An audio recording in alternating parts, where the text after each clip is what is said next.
Hello and welcome to a very exciting video by me, the Raspberry Pi Guy. Today it is my pleasure to announce that a brand new Raspberry Pi has just been released. With a 1GHz processor, 512MB of RAM, and a price of just £4, you can all say hello to the new Raspberry Pi Zero.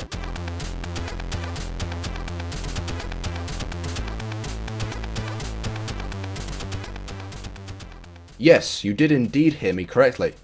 Everyone can now buy a fully fledged computer for just £4 or $5.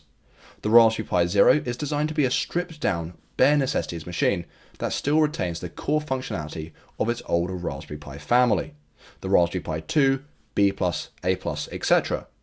And with that in mind, let's take a closer look at the brand new Zero. So the Raspberry Pi Zero comes in a slender form factor that measures 65 by 30 by 5mm. The board itself weighs in at just 9 grams as well.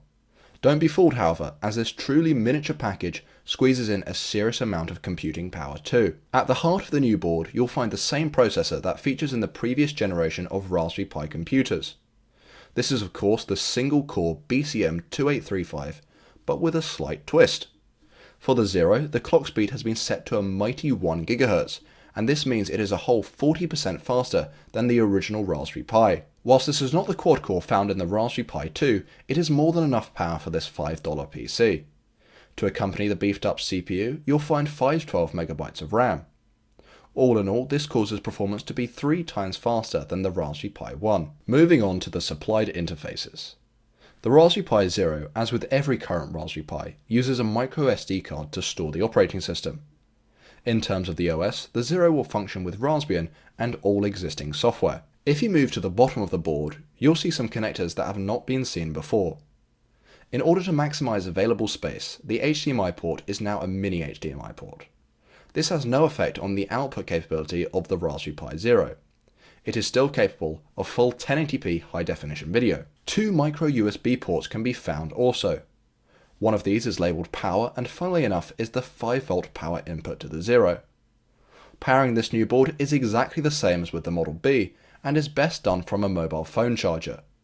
Due to its insane form factor and impressive efficiency, the Raspberry Pi Zero consumes just 160 mAh of power when running. The other micro USB port is a single USB out, similar to the Raspberry Pi A+. This can be used for plugging in a keyboard, mouse, Wi-Fi dongle, etc. As with the mini HDMI port, you can just use the supplied miniature connectors on the board, or I would personally recommend buying inexpensive adapters which allow you to use full-size HDMI cables and full-size USB devices. That's it in terms of supplied interfaces. However, the Raspberry Pi Zero does also feature an unpopulated GPIO header with exactly the same layout as all the other models of Pi.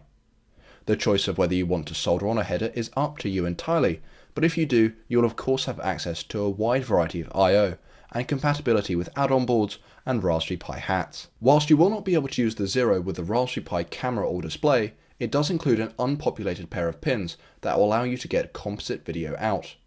Therefore, you'll be able to use the new Pi with older televisions and screens. If you turn the board around, you'll find that apart from the logo, the back of the Raspberry Pi Zero is largely empty and flat. Perfect for embedding in projects. Now that we've taken a tour of the new hardware, let's see how it performs. So here I've booted up Raspbian and plugged in a keyboard and mouse via the USB port on the Zero. Thanks to the 1GHz processor and 512MB of RAM, tasks felt nippy and the Pi responded quickly to pretty much everything I threw at it. Games such as Minecraft Pi ran smoothly and without a single glitch, whilst intensive applications such as Scratch performed beautifully. The 3-time power increase from the Raspberry Pi 1 was definitely noticeable. In case you are not aware, the MagPi is the community Raspberry Pi magazine, available worldwide. In a bold move never done before, a Raspberry Pi Zero will be given away for free on the front of issue 40 of every single MagPi. This hits all good news retailers on the 26th of November for just £5.99, and that means you'll get a 200-page magazine and a full computer for less than £6. I have been mightily impressed by the Raspberry Pi Zero. Its low price, impressive specs, and endless customizability are almost unbelievable. The fact that it is on sale for just £4 means that computer science, programming, and electronics just got more accessible for the masses. You can pick up your own Raspberry Pi Zero in the Magpie or online from retailers such as the Pi Hut. See the description below for all the information and links for where to buy both the board, as well as things such as the HDMI adapter, etc. I would highly recommend the Raspberry Pi Zero and cannot stress enough just how impressed I am with the hardware. That's all I have time for, but don't forget to like, subscribe and share. Thanks for watching, until next time. Bye!